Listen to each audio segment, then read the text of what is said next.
We're live. Hey, hello. Sorry, we're a little late. But we're here to discuss the Wolf of Oren-yaro. This is the oh my god, our 5th live show. Happy May. It's crazy to me that this is the 5th month that we've done it. We're so consistent. Wow, look at us. And yeah, so before we kind of like get into things, a few housekeeping reminders.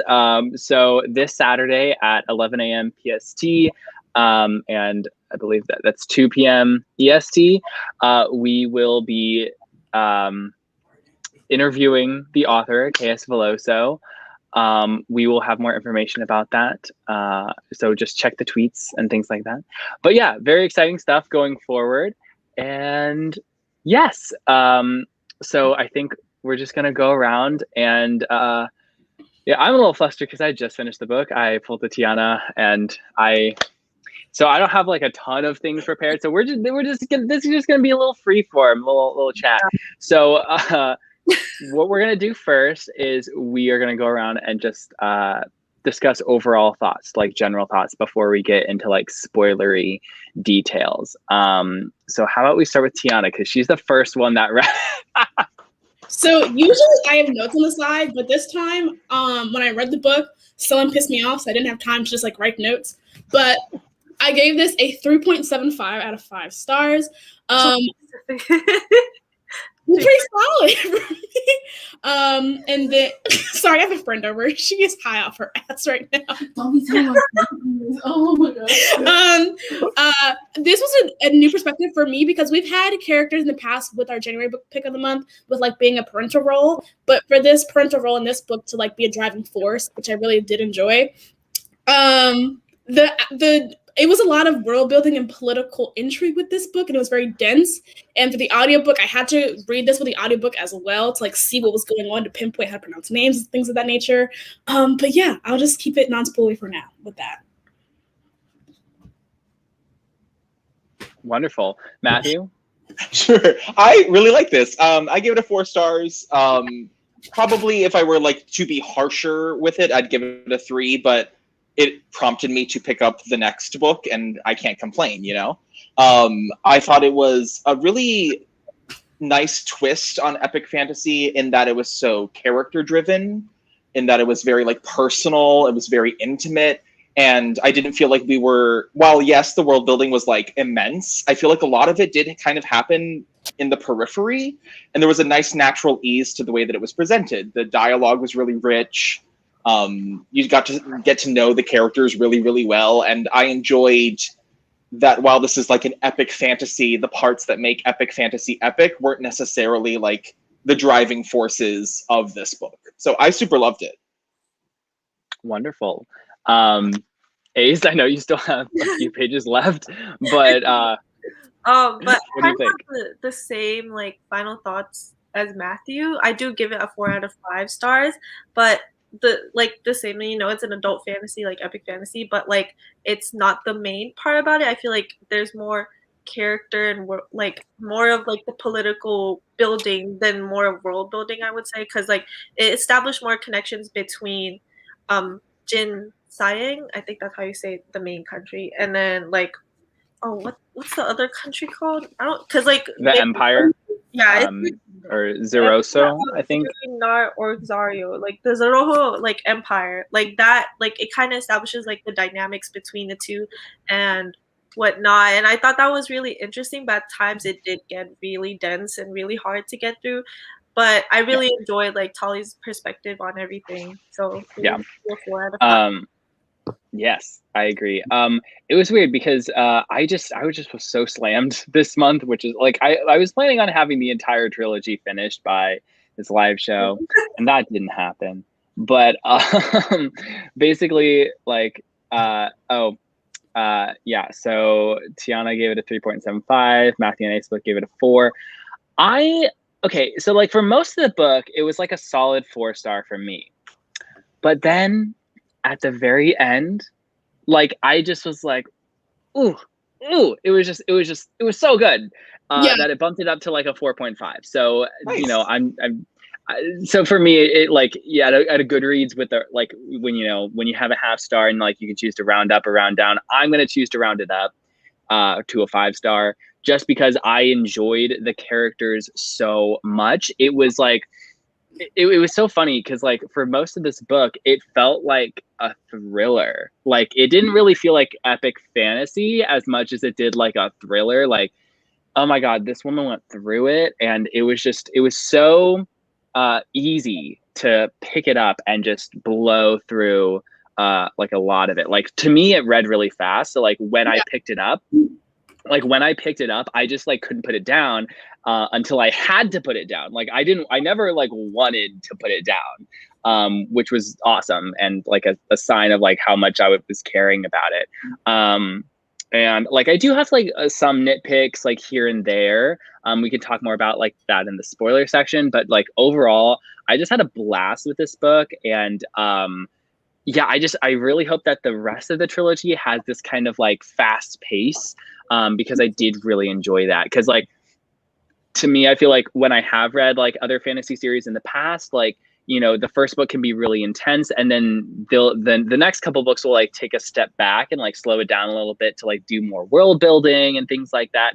And I definitely like feel like the series could go in that direction, but I feel like I want it to be more propulsive and keep going, because that's like, oh, I'm hooked. Can you talk about Chanel's comment real quick? Yeah. I have some thoughts about that too.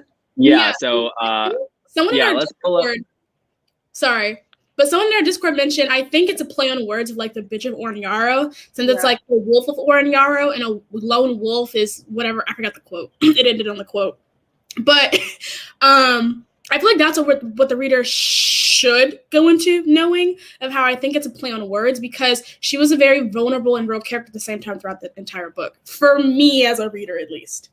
Yeah. And I mean, I think we can talk more about that in the spoiler section, because I think there are lots of spoilers tied to that. But yeah, I think Tali as a character was really interesting to me, just because like I love the fact that we had an like, adult, like middle-aged woman who was like a mother, and like that's just who she was, and like that wasn't like compromising her motherhood or her royalty or anything like that. Like and that was something that she struggled with. I mean, at one point she tells Kine like I could choose to be like a queen and a mother, or like a queen like and a wife, and like I had to give up one or the other because I feel like I couldn't do everything. And so to me, like that's where a lot of like the cool dimensions to the character came through, is because like she was, oh, this is a good one. Yeah, like I definitely feel like she I mean there are definitely moments where she just straight up decapitates people. So, I mean like she definitely does have like her ruthlessness. But I love I just love the fact that like there were moments, and we'll talk about a certain relationship where she was able to be vulnerable. But like it was something that I feel like was put on her, because I'm gonna be very vague as possible right now. But like she had like the mantle of the kingdom basically, and all everybody's expectations like placed upon her. So it was a lot to deal with. Also, it was just like really fascinating, I think, for me to just like view the two complete differences between the countries, like Jinseyang and then the Empire.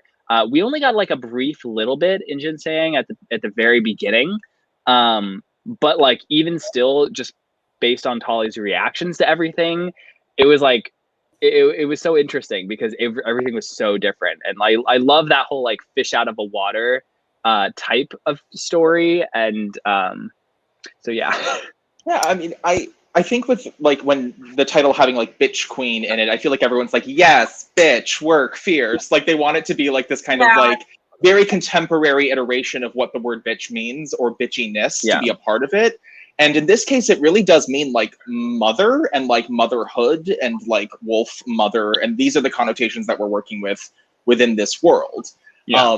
But there is also like a lot of nuance, and this, no spoilers needed. In the very beginning of the book, there's like an active conversation where the main character constantly checks herself because she's worried about her tone. she like feels like she's coming across the wrong way. People clock her and like think that she's being aggressive, and she doesn't quite understand. She doesn't have like the social awareness to like understand how she's behaving. These are all active qualities that would denote someone to be bitchy. So I think there's a lot more subtlety to the usage of that word. It's also just good marketing. Like, let's be real, having bitch in your subtitle is like really good marketing for a title. But I think like the expectation of like, you know, like sassy, bitchy, ruthless speaks more to like a contemporary connotation than it does for maybe like a historical like leaning fantasy. Yeah, let's talk about Tiana, do you want to say something? Just at one point, for me with the epic fantasies, I'm used to seeing like either fighting for peace from like an outside force and never really seeing a new queen of an empire per se, because it was different clan members fighting, and then next we have a new queen. I've never seen that dynamic before in a fantasy, so it's a breath of fresh air for me to see her negotiating and navigating this new politicalness and having to be a queen, and also being checked by her dad, being checked by her best friend, being checked by who's the adoptive father, the advisor, Arrow. Yeah. Arrow. Like having her like always be like reminded of like, don't do this, don't do that, but also you have to play nice. It was nice seeing that because she couldn't break the tension. And that's why she, not to get into a lot of spoilers, but like that's why she was like in a box per se, because she knew that it was a hard fought peace. Yeah. This is a good note. Yeah, I just want to say, like, you know, I think we can dive into spoilers pretty quickly in you know, a couple minutes, just because I think there's going to be a lot to say spoilery wise. But let's kind of talk about prose. Let's take a brief second to talk about prose. I didn't expect going in for this novel to be in first person, but I like really liked it. I'm not the biggest fan of first person because I feel like it usually limits the characters sometimes and like the story that you can tell. But in this, I really liked getting into Talian's head because I don't think the story could have been told in any other way, because she has so much going on under the surface, and I was constantly appreciating her actions kind of being adverse to like what she was actually thinking. So what did you guys think about that? I found the first person to be limiting sometimes, in that to tell this large story, I sometimes like could tell K.S. Villoso's tells in trying to progress plot, like, or like keep intrigue aloft, where like there's a scene where she's like scheming with Kyne, and she like in the first person narration says, "I whispered something into his ear." And I'm like, if you're this intimately like narrating to the audience your first person narration, you would have just told us what you told Kyne. And then we would have been bored, we would have known what the plan was, and then the plan would have been executed. But by saying, "I whispered something into his ear," it ends up being, you know, for the reader, a mystery, not for any of the characters involved. So I think there were these kind of moments of like dissonance between me reading and understanding like tactfully what the text was trying to do versus like what was actually going on in the text. So I... Sorry. I am honored and blessed. We appreciate you, Matthew. Thank you. I'm such a dork. No, but yeah, so like I think it was sometimes distracting for me, but I think like it's hard to write a book of this many pages and not have moments like that when you are dealing with first person. So what I will say, the dialogue is so good. It's so strong. It's so fun. It builds the world so well. It's so saucy. It's very like that is really what pulled me through, and I think that's also what gave it like the thriller like quality, like that you mentioned before. Is like the way that these people spoke to each other was just full of tension constantly, and I really enjoyed that. Ace. Personally, I like reading from like first person perspectives. I don't know, it just keeps me more engaged, but I can understand why it feels kind of off with like fantasy books, because like you're only getting from one perspective. And I did feel that sometimes. I feel like, wait, what's going on? Explain that. What did you do? What did you do? Go on. But I agree with Chanel. Like, I feel like because it's in first person, it felt a little more fast paced. And yeah, I don't really have much to say because I do enjoy reading from first person perspectives. Yeah. T, do you have anything to say? I'll play devil's advocate here because I had read a lot of first person when I was reading this book. Yeah. So I was like, oh, Fork is another first person book.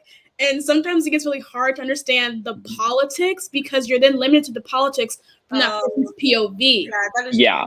So I was like, oh, okay, we're gonna power through. And like for the most part, it did work out for me. And I did enjoy seeing her vulnerability with Kind, yada yada. I really enjoyed that. But at the same time, I was like, wait, for me to understand the whole, I'm a history major. I gotta know who my players are on the board here. Yeah, and that's like where I got a little bit lost sometimes. Like, basically, anytime they talked about history, they would like briefly mention some events, and I'd be like, okay, and they would like briefly mention it again. I'm like, I don't know enough about it to like really have cemented it in my head.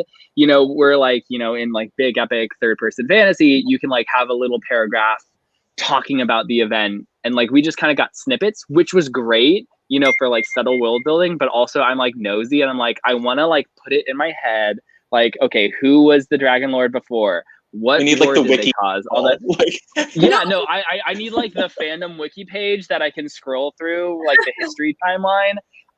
And so it was like a little like not frustrating, but I was just like, I wanted to know more, which I'm sure that I'll get more in the next two, I hope. But like as of right now, like honestly, like it wasn't necessary for this plot though, because it was so like this plot to me was so like it was streamlined as much as it could be. I mean, like seriously.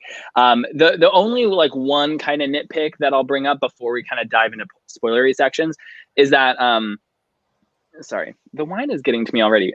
This is the first time I'm having wine in like 3 months, you know, for the live show. So T, are you drinking as well? Oh hell yeah.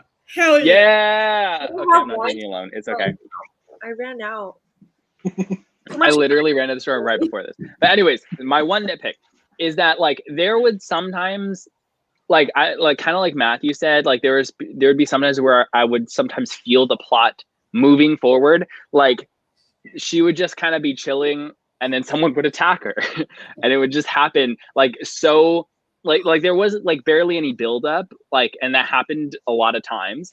And like that, you know, that in the way that like I feel like some things felt very abrupt because we were just from Talian's perspective, where I feel like, you know, maybe if it was third person, we could get a little bit more build up, a little bit more, I don't know. But like at the same time, things just kind of happened, but it was nice because it kept the plot moving. So that's why I'm kind of, I don't know, I'm like kind of back and forth on that. But any last non-spoiler thoughts that y'all want to give before we dive in? I guess this is a good segue. This is the first book that we've had in our 5 months together that I didn't predict the entire ending. So I'm proud of myself. I'm proud of this book. Thank you, Blake. Thank you, Villoso. Yeah, no, thank you, Villoso. That ending was whew. No, because y'all know, I'd be like, damn, I liked it, but the ending I predicted. Yeah, Sorry. Anybody else have anything to say? Any comments, questions, concerns? I could talk for days, but I'd rather get into spoilers. Oh, please. Are we gonna work backwards from ending to beginning? Okay. Well, okay. So spoiler time. Everybody in the comments celebrate. If you have not finished the book, then like goodbye. But if you have finished and you want to talk, I know Chanel wants to talk right now. But yeah, so before we get to that ending, we have to talk about my favorite part of the entire fucking book. Also, Ace, did you finally finish reading? This was Kind. It's Kind. It's fucking Kind. Okay, I don't think they're OTP. I don't think that. I think no, I don't either. I'm with Kiana. It's a red herring. It has to be. Like it's gonna be a whole big thing in book 2 because right now we're at an octagon. We have fucking Kind. We have our BFF, and then we have Rye. Like. We're not gonna add in.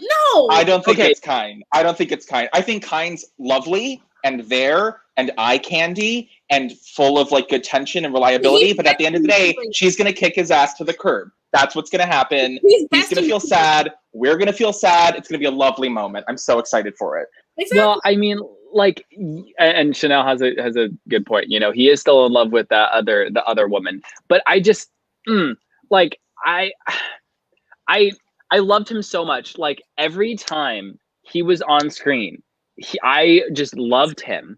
And the moment they had in the shed where it was raining. And they were holding each other, and Talia was like, I just need another moment. Like, let me tell you, I was screaming. Their chemistry was so good. And every time she's around him, she's just like, you know, like I feel like, you know, other people are telling me what to do. Like they're telling me how to be a queen. And like I can just be myself around you. Like there's no expectations. There's no edit. Like I fucking love that shit. And it was Pause. It was good. I don't deny that it was good. My best friend who hates reading like books that I read just said she wants to read the book.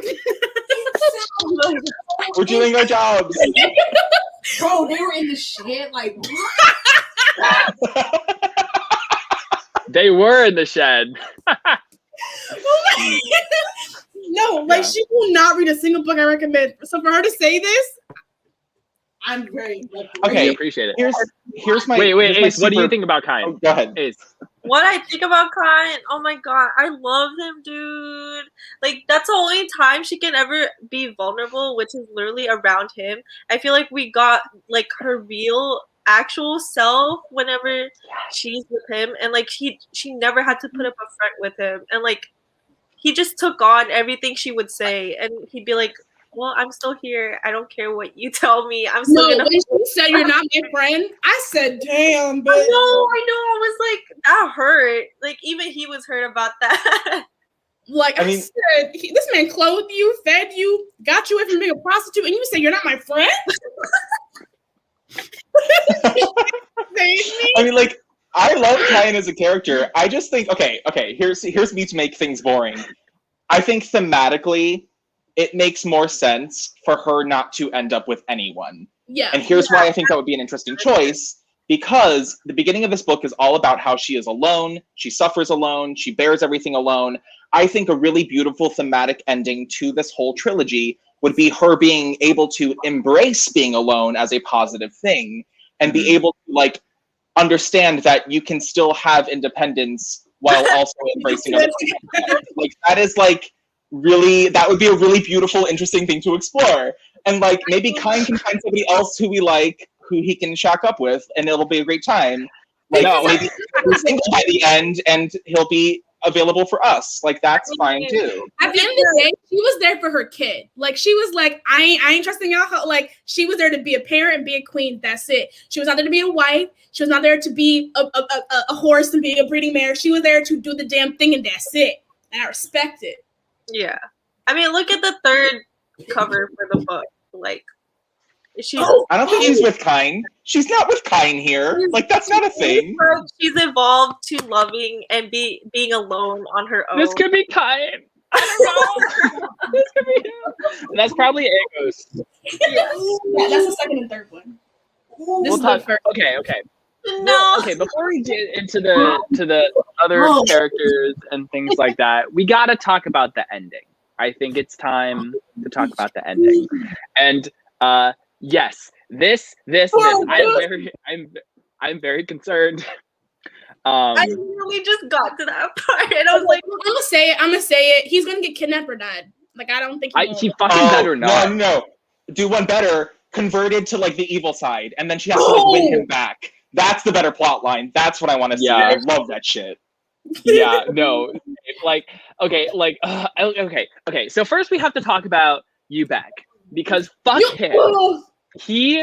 I hate him so much. Every time he came on screen, like okay. The one thing that like I didn't necessarily love about this book was the amount of times that like the threat of sexual assault was used as like a danger. Like I felt like there were some times where I was like, okay, But then, like, sometimes I was like, oh, okay, I feel like we've done this a little bit, you know. But Ubek was definitely the worst out of all. I mean, Hanloban was bad, but Yeah. I like Ubek Lago. I feel right. I'm saying that right? What? Or was it Lobon? Lobon, yeah. Okay. Hanloban. Now he's the bestie, and I know how I feel, but like, is he gonna betray us? Because like, No, he's not a bestie. He's not a bestie. I think he's gonna like join their troop for a while and be like the reluctant redemption arc. Like, I think he's there for that purpose, because he never like ended up doing anything to her. And I think, like, in the rules of this world, that's going to be like acceptable. Like, I don't like it, but I think the book does. You know? Hold on, we got to talk about this comment real quick, because yeah, he's not dead. Because he's definitely not dead.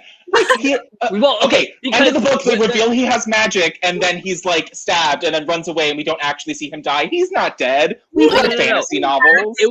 It was definitely because the I forget his name, but the advisor dude, like, he came and told them their whole plan, and then Talien was like, oh, like, I killed him, and he was like, and then he fucking killed himself. He was like, he was more scared of Ubek being dead than like any of their shit. There's nobody. Yeah. We've all read fantasy. No. We know how this works. That is the one thing readers should know. If you ain't had a body, if there's no funeral, if I don't see that bitch buried or a head, you're alive. Well, no, I think death is a very nebulous construct in this book, because we have the dream sequence where she sees her father and her brother, and so there's some shit going on there. I was confused as shit. I was like, is our bitch crazy? Like, I don't know what the hell just went down. Why did we spend like a chapter talking to her dead brother and dad? I was genuinely concerned for our main girl, Tally. No, I feel like this might be a fault of like us having such a close narration and not understanding the world, where like when elements of magic or mysticism were introduced, I genuinely had no idea what was going on. I didn't know the rules. I didn't know what could happen. And maybe that's exciting for some people, but part of me is just like, is this a dream? Is this reincarnation? Is that like, what is going, like, I want to know that. I will say about Yovan though, I am all for like a chaotic, whimsical villain. That's my favorite type of villain. Happens in like anime all the time. You know, that's the kind of thing that I enjoy reading about or watching. So, while awful person, yes, really entertaining character. Yeah, he definitely was. But as for the magic thing, I personally loved it because, you know, Talien and her entire, like, all of Jinseiang, they don't like magic. They don't even talk about it. And so, like, whenever, like, things were kind of brought up, like, Talien was confused because, like the character was confused. But, like, you know, like, it really kind of emphasized, I think, how out of her element she was. Yeah. Like, when she tried to fucking kill Ubek and then, like, the sword broke, I was like, I was shit. I was stressed like, I was like, the rules have changed. We don't know what the rules are. Anything could go. And I love that because, you know, we were very sure of, like, Talien's, like her ability to get out of things. She killed so many people trying to escape and flee, and on her run, like, all these random people she just, like, stabbed. But, like, you know, she finally met somebody that she couldn't just, like, do that to. And I was, you know, and at first you think that Ubek is just, like, some, like, random fuck up, like, you know, rapey guy, but then you're like, oh, he's, like, actually kind of smart and, like, really fucking evil, and they're like, and all this stuff is like, you know, there are bigger things going on here, and, you know, Tully has bigger problems. I feel like that I figured that out pretty quickly, because when she's entering the city where Ubek is, like, there's just, she describes it as, like, basically a prison. Like, it looks like a prison more than a city. And I was like, something bad is gonna happen. And something like, and this guy is a creep. Like, you see him like, oh my gosh, like, the queen is here. I'm like, something bad is wrong with this guy. Yeah, Talia could not catch a break. Like, everybody she met, like, tried to kill her, rape her, or take advantage of her. Except for Kyne. The only person. there's a Broadway song called "I Turn the Corner," and it just gave me that vibe of like turns the corner. Someone wants to sell her off for process. Turn a corner. Someone wants to chop off her feet for some shit. Like I was like, that girl get a break. Like, and it just like it goes to show like what privileged life she led inside the palace or Ginseng Inn, and as well as how little respect she had with the people that she ruled. Like her own governor wouldn't let her live in her house for like a day. I don't know about that, because I feel like she just was very used to her own country and the kind of expectations and the pit of vipers that her own country had to offer. Because the thing was about Ginseng is like everything's based on like honor and like, you know, and even the betrayal, it was based around honor. About like her father's honor, or so we think or thought.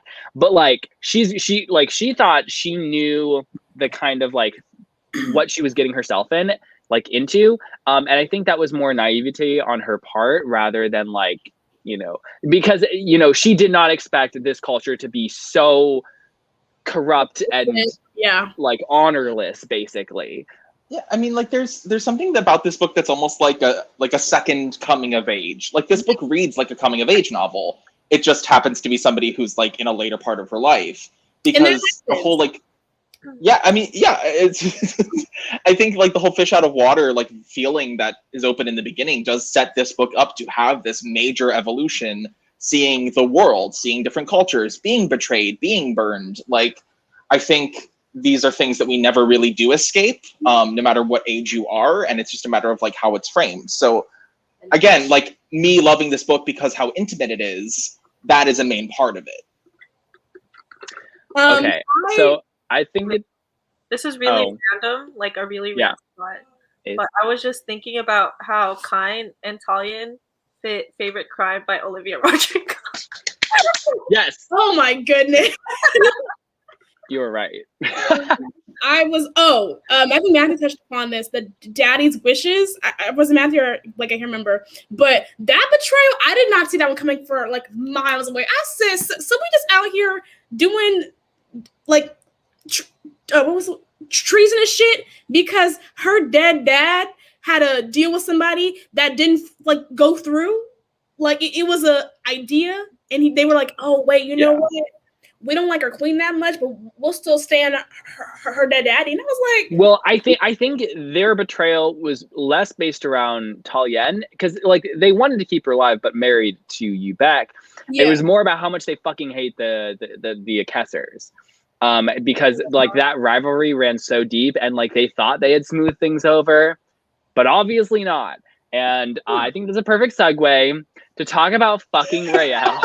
Okay. Well, you know what? That piece of shit, good for nothing, two-time piece of scum. Oh my god. I mean, I hear like I was pissy. Like you're mad that she got her pussy wet and you got your dick wet with another bitch. Bro, he did what? No.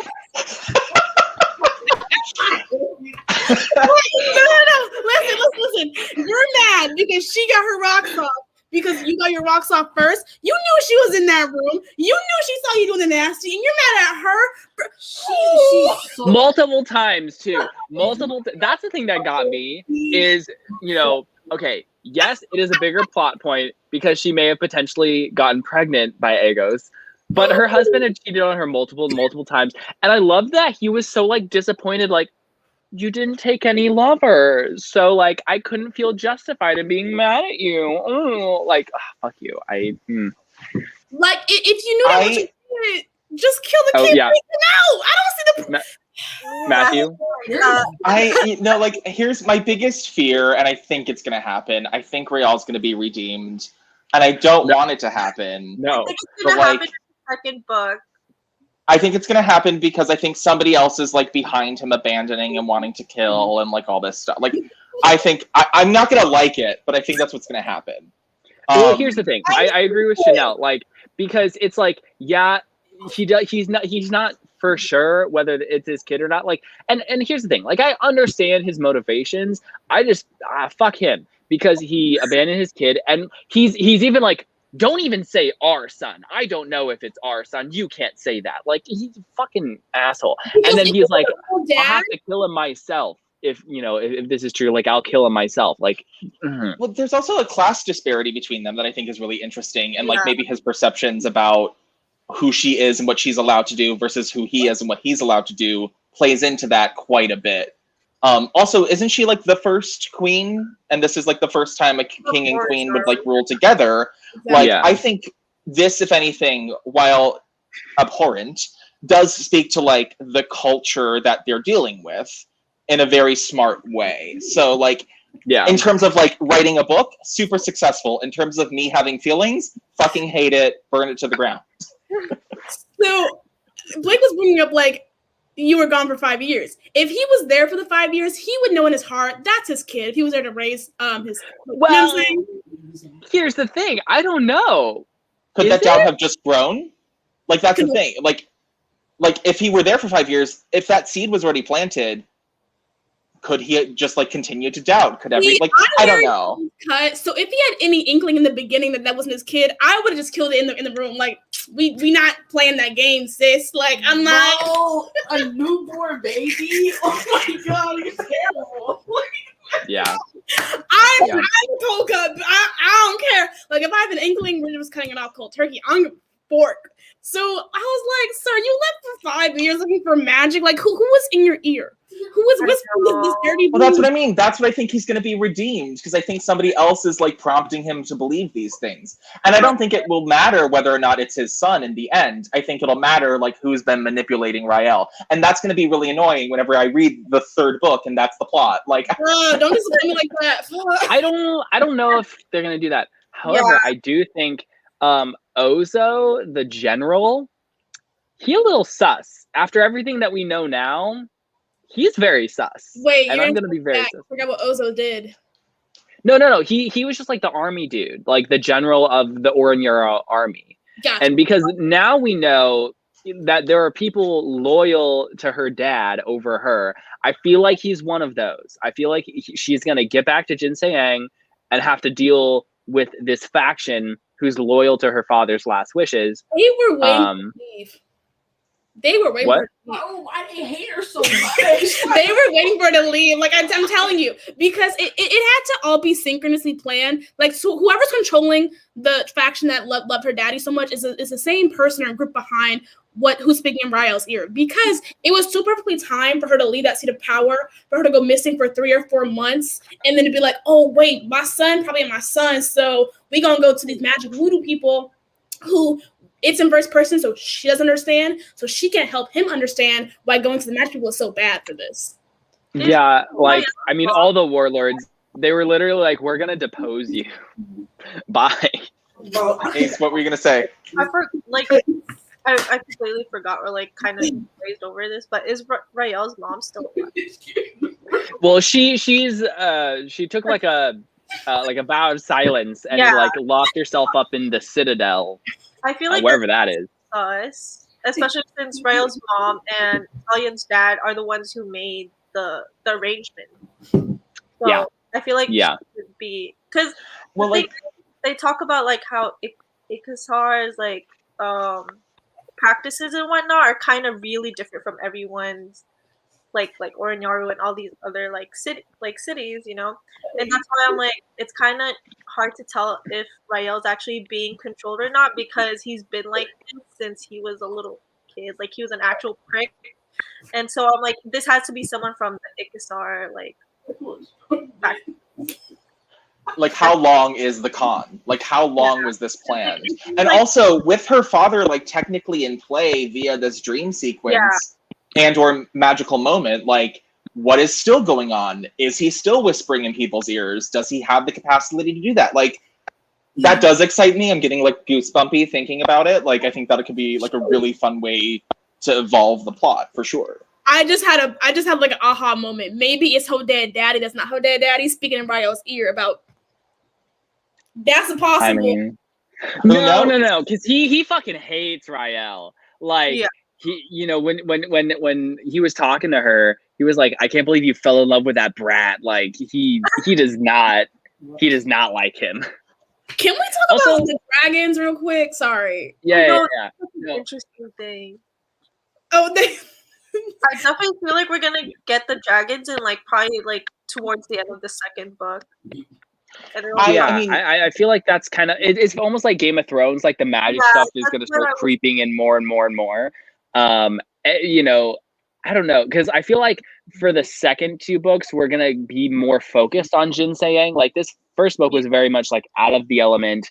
We're out of Jin Se-yang, and Tiana, stop reading the summary for the third book. You're spoiling yourself. I'm looking for clues. I'm looking for clues.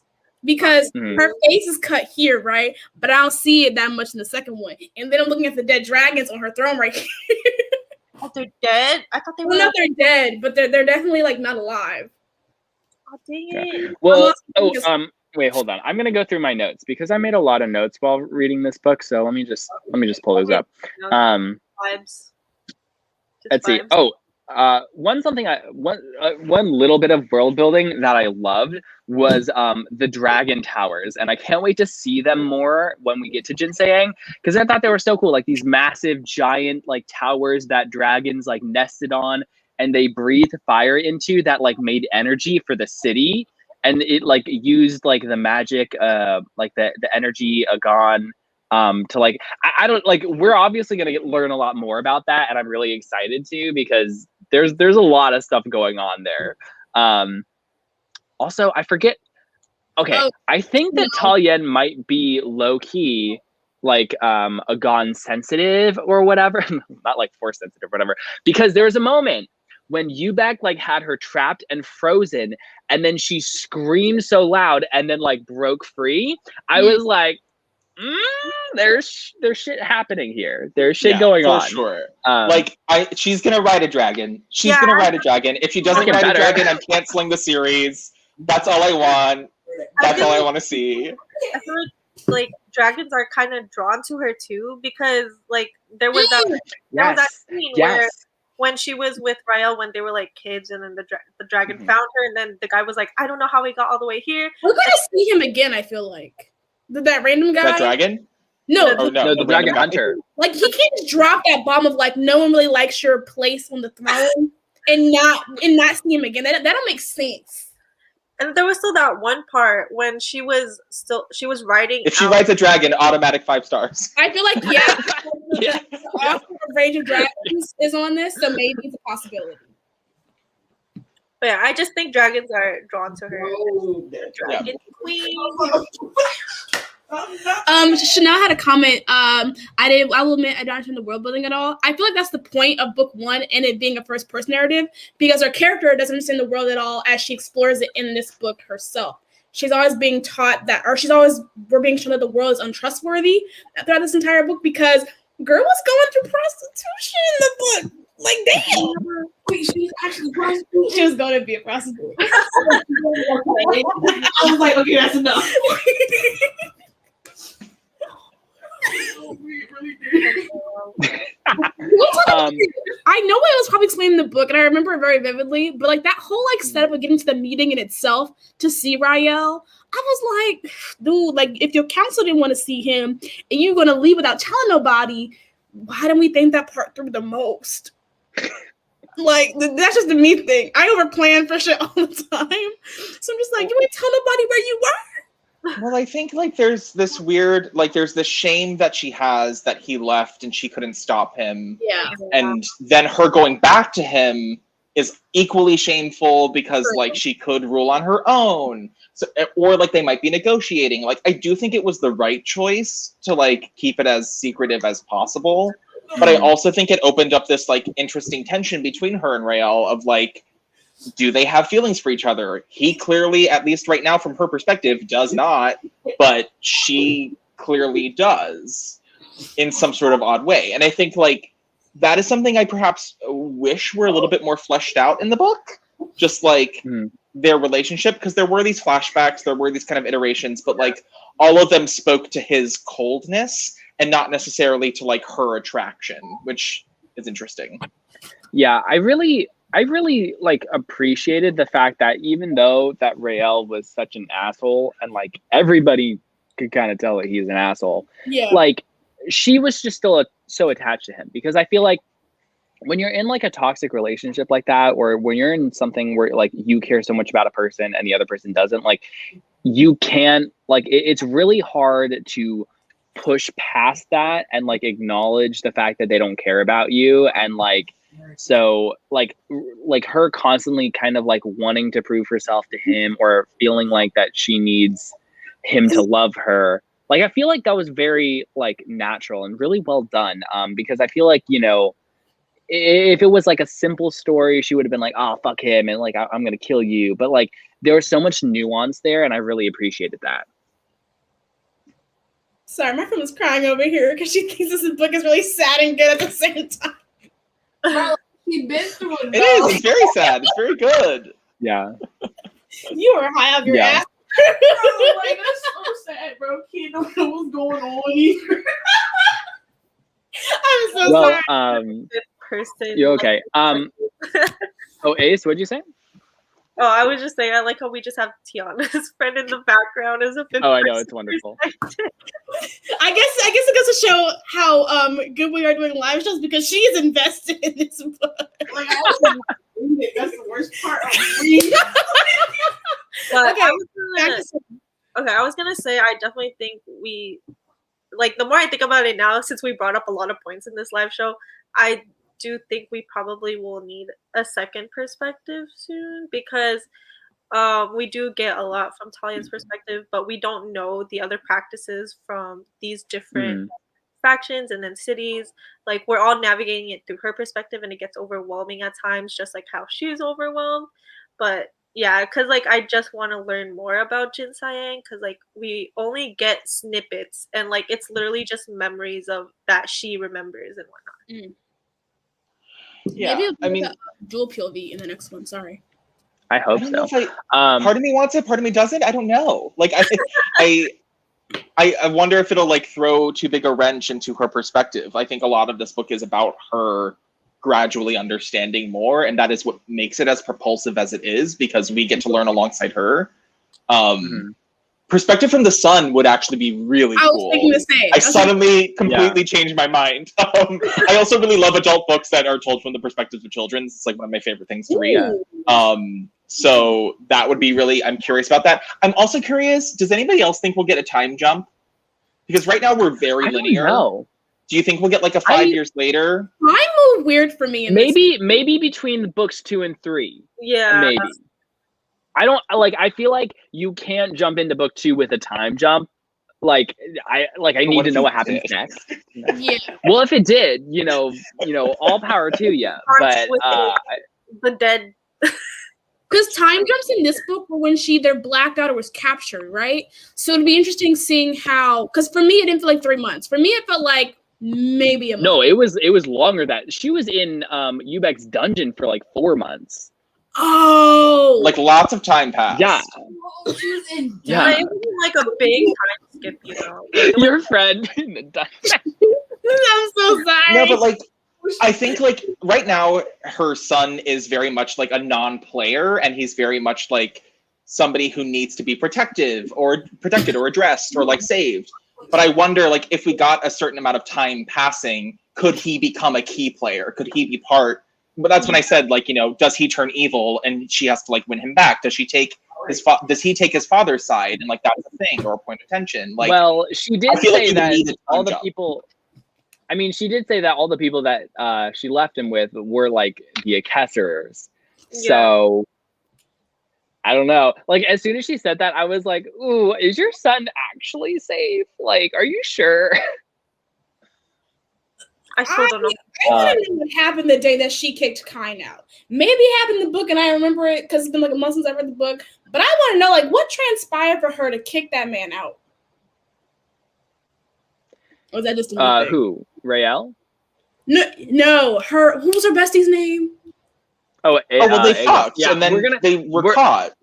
Like, we're gonna get a lot. Kine kicked her out. Okay, or she. Like, kicked her out. Yeah, I he feel like couldn't we're gonna stay get a because lot she could be in a more. lot of trouble. Yeah. We're gonna get a lot more of them in book 2. As of right now, I don't like his attitude towards her. He's very Possessive. yeah, Agos. He's very possessive. I don't like it. Controlling. I'm like, sir. But like, he did leave. I think there is, like, I'm curious. I don't know. Like, he did, like, say bye forever, see you never, like, and for 5 years also left. Like, I don't know. Like, Yeah. I think that's interesting. Like, there's a certain amount of loyalty built into that, but there's also a lot of come back built and into be like, that too. bitch, who this mankind? Why you doing? Like, he Well, like also, I think a lie. I did like them when they were like childhood friends. I was like, okay, childhood friends, lovers, I see that. But then like him in the present, I think, you know, she kept saying that he feels very different now than he did. And like, I definitely felt that, like there was like a dissonance there. And so it's going to be interesting seeing that going forward, especially since they had a kiss, you know, it's like, oh, that kiss felt weird though. It seemed like she didn't it really felt weird. enjoy Yeah. it. Well, I don't think she was She, like, into him in the leaned into first it, and then place. she was Like, I like- think it. Yeah, I don't think there's a connection there. I think there's familiarity, but I don't think there's like lust, you know? Yeah. Even I was like, oh, Yeah. Yeah, I'm curious to see what he went through during those 5 years. That would be a good like other series. Short story. Short story. I would read a short story about Agos. An aggressive doofus. Yeah, because he's Perfect wording. he has been through it. Yeah, and also like I don't know, I totally thought Nora was kind of in it, in on it, and that she had betrayed Talion as well. So that moment at the end. Cousin was weird as shit. Like, you mean to tell me you would abandon your blood, your queen, because you got scared in the crossfire? No, I don't think it was that. I think it's I was really fascinated by her character because I don't know, I was suspicious of her and I thought that she had betrayed Talion. So then when it was revealed that she didn't and that she was like locked in the dungeon and that like she was still looking for Talion, like that to me, like I love that moment when, you know, they were in the middle of like a heist trying to get Raelle and like Nor stopped and was like, you need to tell me what you did to lose confidence in like our nation, because I just love that because it like, you know, obviously it wasn't the best for the moment, but I just loved it because it was like it showed how honorable like they as a society was, and at that point she was less like, I trusted you, I put my trust in you. What did you do to lose the trust of our people? And I thought that was a really interesting perspective. Yeah. It's also like one of the main themes of the book is a bunch of people who rely so much on their culture, on their, you know, honor, on their, you know, outside, you know, land, literal physical land. And they're all learning to like what the value of like interpersonal connection. And I think that's like really intricately done in the book, where like a lot of it is about these people learning to like have one-on-one relationships. And it's presented in the beginning when she's like, what's my handmaiden's name? Like I should actually learn her name as opposed to her station. That's a really interesting thing to set up to be explored. Yeah, and when we found out that she was a spy for Raelle, yeah, that was for a doozy. I was like, this she was being nice to you. She ain't hit you. She ain't call you slut. And you out here, but damn, it's hard out here. And like, what if she had a personal connection? Like, what if she ended up really getting along with that person and they knew each other's name and they kept secrets? Like, would that person still have been loyal to Raelle? I don't know. Like, I feel like this is the kind of thing that the book seeks to like unpack, is just, would you care so much about your castle? Were you not so focused on it, you know, and focused on the person in front of you? I think that's interesting. It was when she said he wanted to know if you took lovers. I said, he don't have the right to know what she was doing in her Yep. Like, you don't. As soon as he walked out the door, he lost every right. Exactly. I said, sir, that is your wife, that is your queen, and you out here acting like you own her coochie because you loved her? Please. Okay, when he admitted that he loved her, I was kind of shocked. I was like, are you sure? Did you? No way.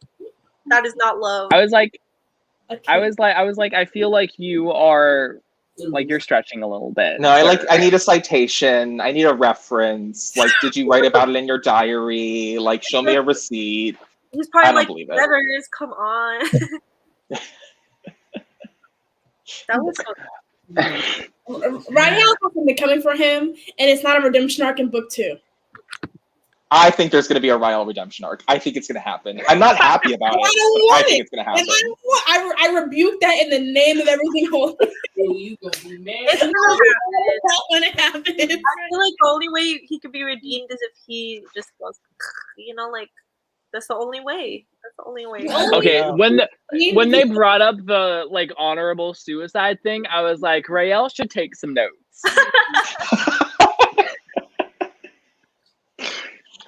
He should. I mean, he wanted to split the country in half. Like he came at her in that meeting, like, "Oh, we're gonna split the country in half. I still love you though." Throne. I haven't been here for 5 years, but we'll split it in half. It'll work out. The audacity of men. I've said this once, and I'll say it again. Name an iconic duo, then men in the sheer and utter audacity. And that's Rael. In a nutshell. That's true. He doesn't even radiate BDE. It's just like it's smaller than a peanut. Like at this point, like, sir, you're walking with a big stick and telling the whole world that it's just meat, and that's okay, and that's fine. There are things for that, but like, sir, it's not that deep. Bro, she's about to be a prostitute. Oh my god. Okay, well, we are kind of coming up on the hour, so I think we'll start. I know, right? We'll try to wrap some things up. First, I do kind of want to mention some of my favorite quotes because there were a couple where I was just like, damn.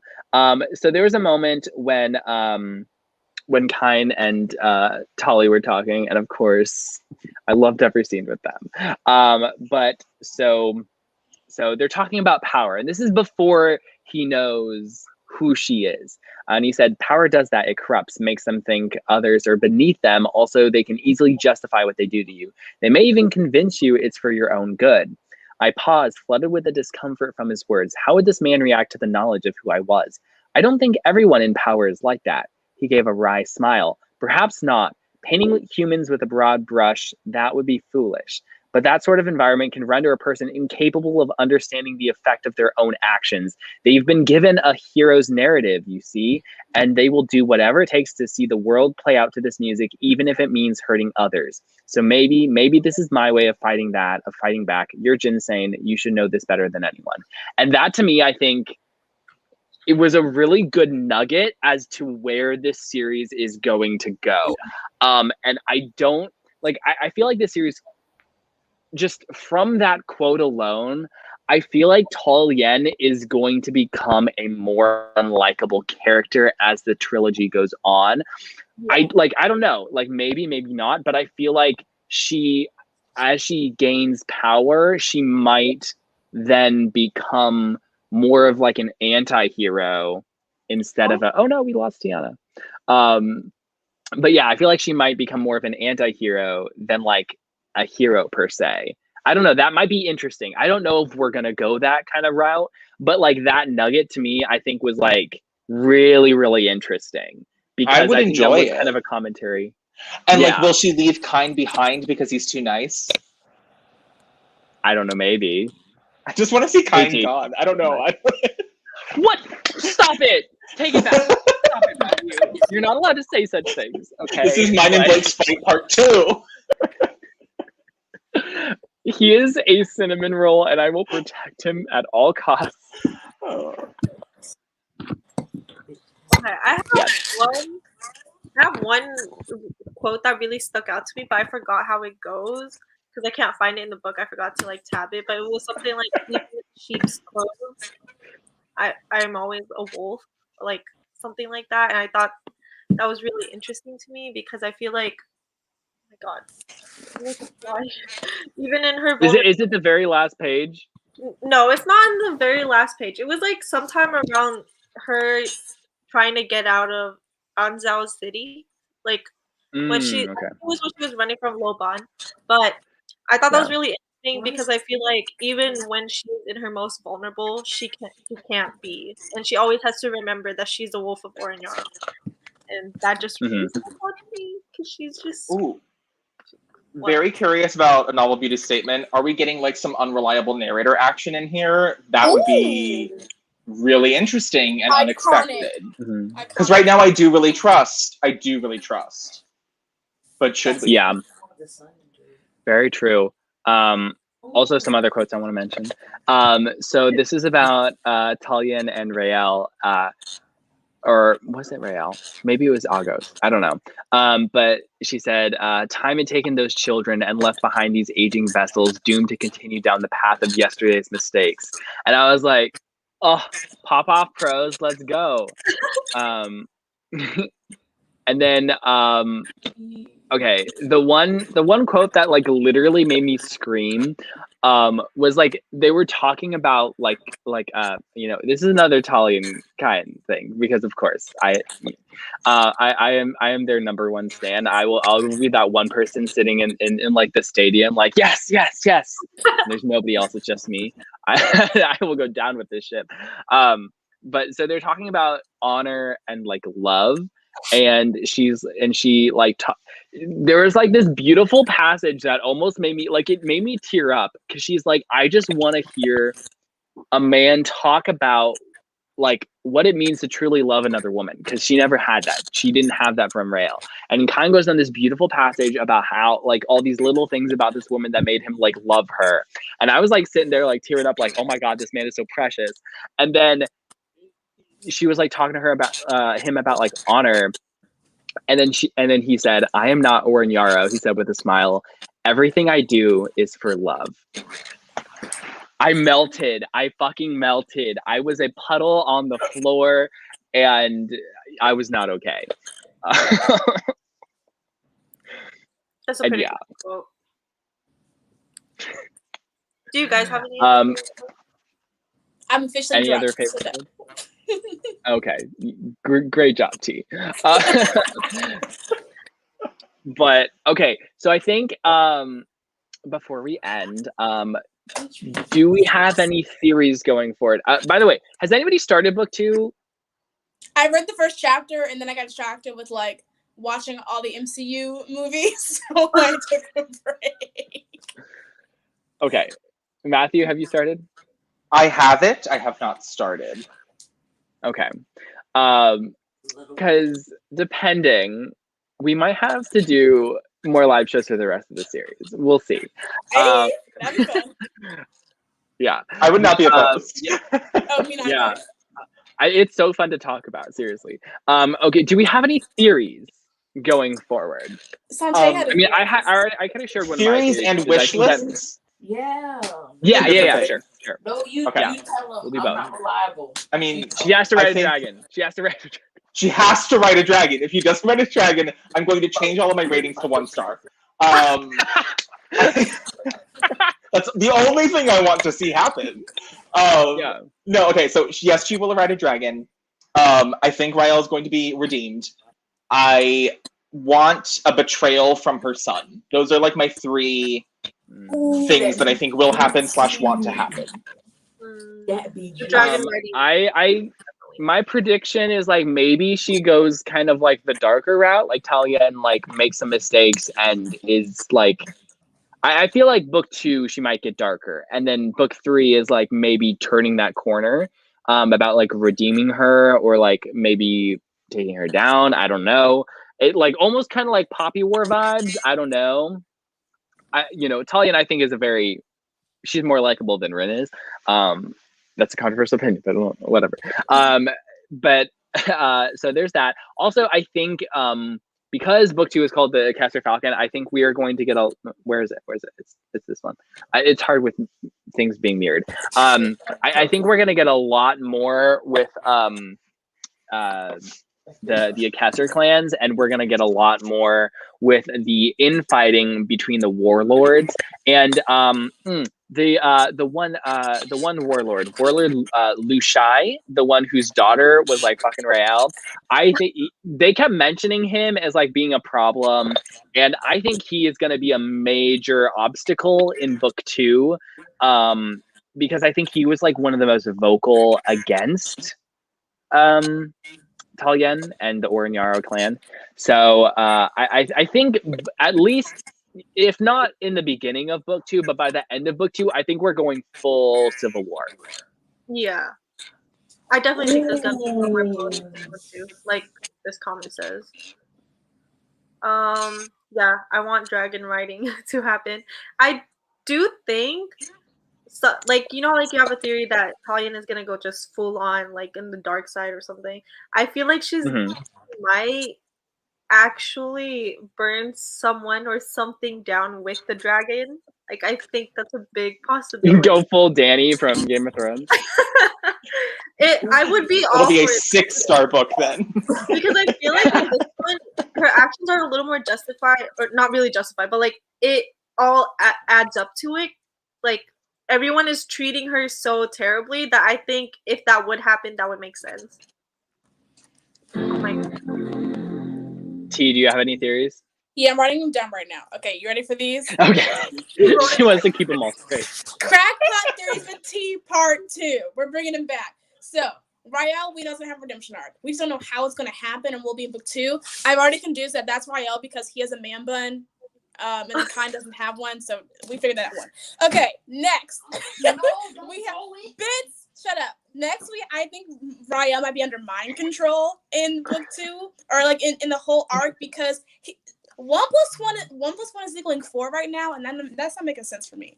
Ubek, that man ain't dead. He's still pushing around somewhere trying to do dumb shit.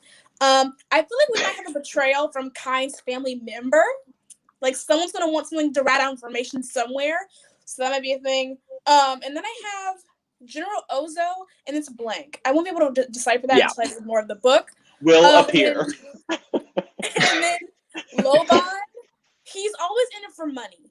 You want a man who has nothing to lose. That man got nothing to lose at this moment. Like, he's still sitting pretty, but he's also followed his contacts and his contracts, where he's an independent contractor. He can go wherever he pleases. So he gonna do some fuck shit. I don't know when, don't know how, but I'm sussing it out. I'm into Loban being bought out. I think that would be really interesting. And that's Crockpat Theories with Tiana for this evening. Yeah, wait, hold on. I'm trying to find